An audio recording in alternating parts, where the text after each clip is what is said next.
One of the most interesting questions I am often asked is about what happened to the 12 tribes of Israel. Did they truly disappear from history? In this video, I invite you to stay with us until the end as we dive into the different ideas surrounding the so-called lost tribes. We will also look at clues and pieces of evidence that might help us understand where they have been over the centuries. Join us on this fascinating journey as we uncover the mystery of the 12 tribes. Don't forget to like and share this video with friends and family who are also curious about this biblical mystery. Together, let's explore the question, where are the 12 tribes of Israel? Did they really vanish? After the Israelites were freed from slavery in Egypt, they traveled toward Canaan, the land that God promised to Abraham as an inheritance for his descendants. However, during their journey and after settling in the land, the Israelites often disobeyed the laws, instructions, and commandments that God had given to Moses on Mount Sinai. This disobedience had serious consequences, showing how important it was to remain faithful to the covenant they had made with God. In the book of Leviticus, both the rewards for obedience and the punishments for rebellion are clearly described. God made a solemn covenant with the Israelites, commanding them to follow his ways, worship him alone, and avoid idolatry or adopting the customs and religions of the nations around them. This covenant was not just a set of rules, it was a sacred agreement that would define them as a chosen and holy people. Leviticus 2:6, 1-17 contains a strong warning about the consequences of disobedience. I will set my face against you, and you will be defeated by your enemies. Those who hate you will rule over you, and you will flee even when no one is chasing you. This verse highlights one of God's judgments, showing that if Israel ignored their covenant with him, they would lose his protection and be ruled by their enemies. This punishment did not just mean losing battles, it also symbolized a spiritual separation from God. As a result, the tribes of Israel could be conquered, scattered, or even absorbed into the cultures and nations around them.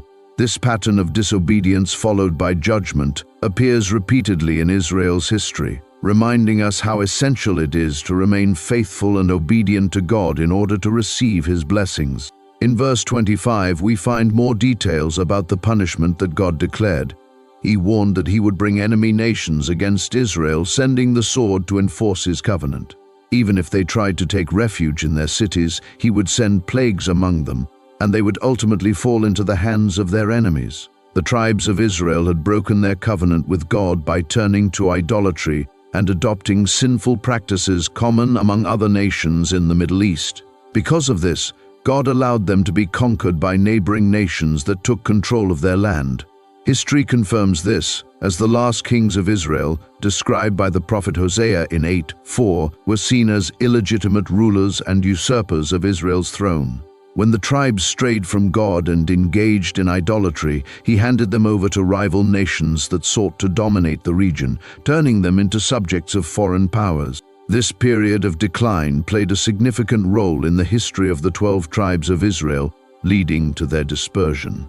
Over time, this disappearance gave rise to many theories about where they ended up. Some believe the tribes were absorbed into other cultures, while others argue that they kept their identity hidden. This mystery has sparked debates among historians and theologians, encouraging research into how God's covenant with Israel continues to be relevant today. One of the most debated and controversial theories suggests that the lost tribes of Israel were actually ancestors of indigenous peoples in the Americas. According to this idea, Native American tribes would be direct descendants of the so-called lost tribes. However, while this theory has been discussed for centuries, it lacks support from both the Bible and scientific research. Genetic studies show that indigenous peoples of the Americas primarily have Asian ancestry, tracing back to populations in regions like Siberia and the Far East. These findings are further backed by archaeological and linguistic evidence. Another major argument against this theory is the lack of physical and cultural similarities between indigenous peoples of the Americas and those from the Middle East. Indigenous populations share more characteristics with East Asian groups, such as the Chinese, Japanese, Mongols, and Siberians. Additionally, their ways of life and cultural traditions are vastly different from those of ancient Israelites. While some supporters of the theory claim that the tribes of Israel left their homeland and eventually made their way to the Americas, this idea faces serious historical challenges. For instance, the indigenous civilizations of the Americas did not have Bronze Age technologies like the weapons and tools used by the ancient Israelites. Likewise, their clothing styles differed significantly. While the Israelites were known for their colorful garments made of intricately woven fabrics, indigenous groups in the Americas often wore body paint, feathered adornments, and minimal fabric-based clothing. These differences further weaken the idea that the lost tribes of Israel became the ancestors of Native American tribes. Additionally, physical features also show clear differences. Ancient Semitic groups like the Israelites typically had more body hair, which is not commonly seen among indigenous peoples of the Americas. These genetic, cultural, and historical differences make the idea of a direct link between the lost tribes of Israel and indigenous American populations highly unlikely. With advancements in genetic research on different ethnic groups worldwide, older theories that once speculated about such connections have lost credibility. Scientific studies have thoroughly disproven them. Research shows that the DNA of indigenous American peoples is most closely related to Asian populations, which explains their distinct physical traits, such as almond-shaped eyes and straight hair. Some indigenous groups also have a slightly brownish skin tone due to ancient intermixing with Cushitic African peoples who are believed to be descendants of Ham. However, despite this, their dominant features still reflect their Asian ancestry, which biblical and historical sources associate with Togarmah. If indigenous peoples of the Americas shared genetic similarities with the Israelites, modern Jewish populations, or other Semitic groups from the Middle East, then there might be a basis to consider them as lost tribes of Israel. However, genetic studies have found no such connection. In fact, indigenous peoples have no significant genetic ties to the Middle East. Instead, groups like Arabs, Syrians, and Lebanese have a much stronger genetic relationship with Jewish populations, confirming their shared origins. As a result, it is clear that the indigenous peoples of the Americas cannot be classified as descendants of the lost tribes of Israel. This conclusion highlights the value of modern genetic research in disproving myths based on assumptions, while providing deeper insights into the historical and ancestral connections between different ethnic groups worldwide. A similar theory that has gained popularity in recent years is the idea that African peoples might also be descendants of the lost tribes of Israel. However, this view contradicts both historical Jewish traditions and the beliefs of contemporary Judaism, as well as records from over 1,000 years ago. According to ancient historians like Flavius Josephus, African peoples are descendants of Ham, specifically from groups such as Cush, Mizraim, and Put, who are considered the ancestors of various African populations. Despite this, some researchers and theorists continue to argue that certain African groups may actually be connected to the lost tribes of Israel. However, this theory lacks support from biblical records, ancient traditions, or genetic evidence. There is no genetic link between these African groups and Middle Eastern populations like Arabs and Jews. This means that Africans are not descendants of the Semitic lineage, but instead come from the lineage of Ham, making them Hamites, not Semites. Many people claim to have Jewish ancestry, but in reality, the only African group with confirmed Jewish heritage is the Ethiopian Jewish community. While Ethiopian Jews do have Jewish ancestry in their genetic makeup, they are often referred to as Cushitic Jews because their primary origin traces back to Cush. This connection links them to many other African populations, including Ethiopians, Eritreans, Somalis, and others from the region. In the Bible, Cush is associated with the ancient kingdom of Cush, which included the region of Nubia corresponding to present-day Sudan. Meanwhile, indigenous peoples of the Americas are often believed to be descendants of Togarmah, a figure from biblical traditions linked to the lineage of Japheth. Most African populations, on the other hand, are traditionally considered descendants of Ham and his 3 sons, Mizraim, Cush, and Put, whose descendants spread throughout Libya and other parts of Africa. This perspective aligns more closely with biblical traditions and the historical ancestry of various African cultures. In addition to these ideas, there have also been theories suggesting that the lost tribes of Israel might be found in Europe. One such theory claims that the British or Anglo-Saxons are actually descendants of the lost Israelites. However, this idea lacks any real historical basis. Supporters of this theory often make errors in translation, such as misinterpreting the biblical description of King David as a redhead.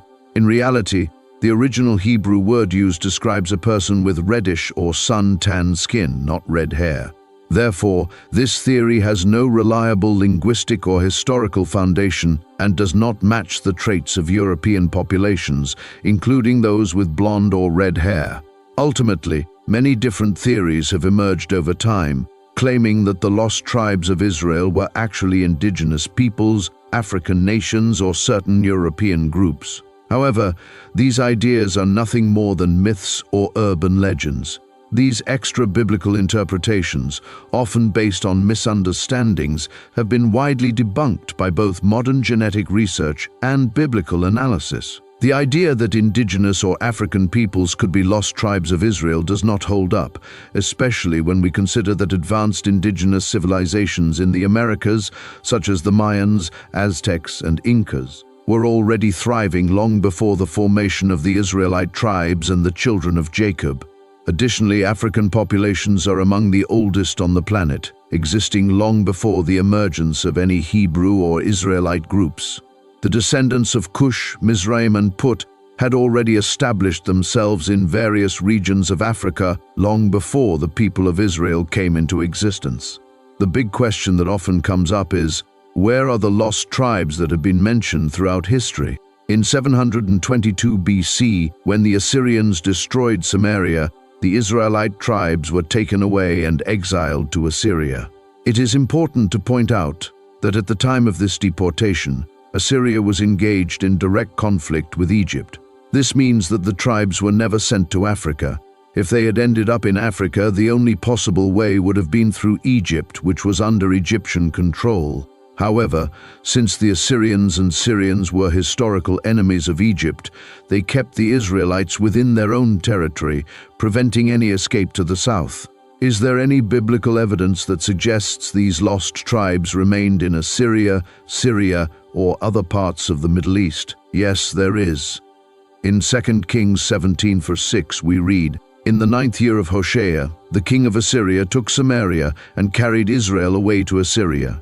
He placed them in Halah, in Habor by the river Gozan, and in the cities of the Medes." Over time, many of these Israelite tribes were absorbed into the local populations, including the Assyrians and Syrians who already lived in the region. Later, this area was ruled by a series of powerful empires, such as the Babylonians, Persians, Greeks, Romans, and later the Turks and Arabs following the spread of Islam. Some may wonder, this information is from the Old Testament, but does the New Testament say anything about the lost tribes? The answer is yes. The New Testament contains references to people from different Israelite tribes, not just from the tribe of Judah. One example is found in Luke 2:36, which mentions Anna, a prophetess from the tribe of Asher. This shows that members of the northern tribes were still present during the time of Jesus. Another well-known example is the Apostle Paul, also known as Saul of Tarsus, who belonged to the tribe of Benjamin.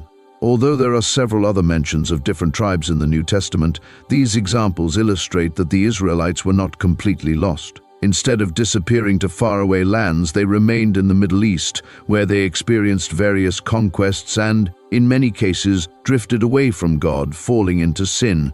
A question that continues to spark curiosity is the fate of these lost tribes of Israel. However, evidence suggests that they did not vanish, but are instead found in Assyria, Syria, and other parts of the Middle East. Many people are curious about how biblical prophecies regarding the lost tribes will be fulfilled. The answer is that they will be saved, but in a way different from what was originally expected. Jesus Christ established Christians as the new Israel, the true people of God. In God's eyes, the distinction between Jews and non-Jews no longer exists. As the Apostle Paul states, in Christ there is neither Jew nor Greek. The mixing of the lost tribes with the peoples of Assyria, Syria, and other regions of the Middle East was not a coincidence. This blending had a purpose. In the end times, these tribes will recognize their Israelite heritage, turn to Christ, and receive salvation. However, salvation is not based only on Israelite ancestry. What truly matters is the understanding that all people are part of the greater human family, tracing back to Shem, the son of Noah. God's plan is not to save just one ethnic group or a specific nation, but to offer salvation to all people. Differences in language, background, or heritage do not determine who is saved. What truly matters is faith in Christ and accepting God as the Father. Therefore, anyone who believes in Christ and becomes a child and servant of God will be saved, not just Israelites or Semites, but all who follow him. May God bless you, and see you soon.